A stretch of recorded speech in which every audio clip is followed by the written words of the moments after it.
This web app is an online store for a roastery. I really love coffee, and so I thought it'd be fun to try that out. So you'll notice on the main page here, these images are cycling through automatically. But if you wanted to select them and look at them manually, there are these left and right arrow key buttons, which you can cycle through. Up at the top is the menu bar, and all of these buttons do work. Some of them have pages that aren't fully set up yet, so I'll just start with the ones that are. So if we go to the products section, select products, this shows you all of the different kinds of coffee that we offer. And if you hover over the quick view, it changes color, lets you know which is the one that you're on currently. And if you select quick view, it gives you some more information. So now we know that this 12-ounce Guatemala Rosissimo is $15 for the bag. Eventually I'm going to have the add to cart function. That's not set up yet. So if we close this out, it takes you back here. Also kind of shows you this is the one that you were on before so that you can see that. The next option that I want to show is the blog.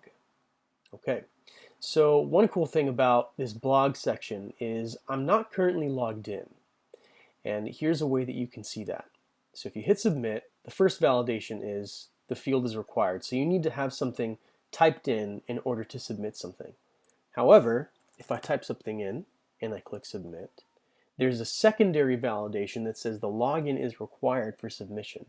The reason why I have it set up this way is so that if anyone is not a part of the community, but they'd like to contribute by submitting a comment, they first need to sign up and be part of the community. So that way you can see, okay, I like what they're talking about.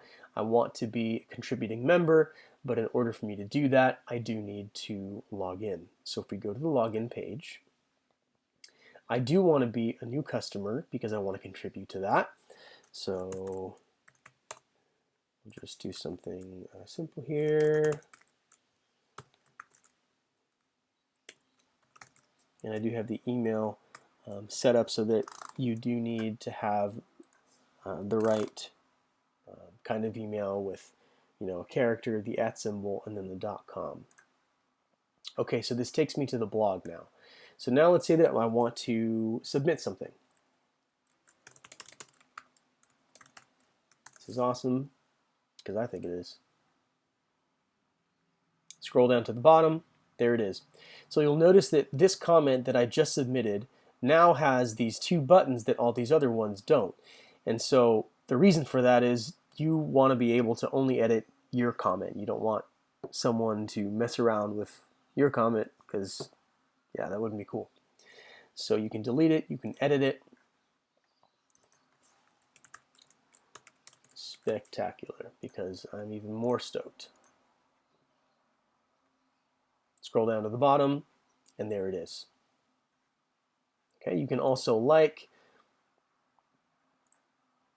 and dislike them depending on if you found them useful or not. And the last thing is the About Us section. It's just a little page to tell you the history of how it started. And that's about it. That's the web app for Roastio.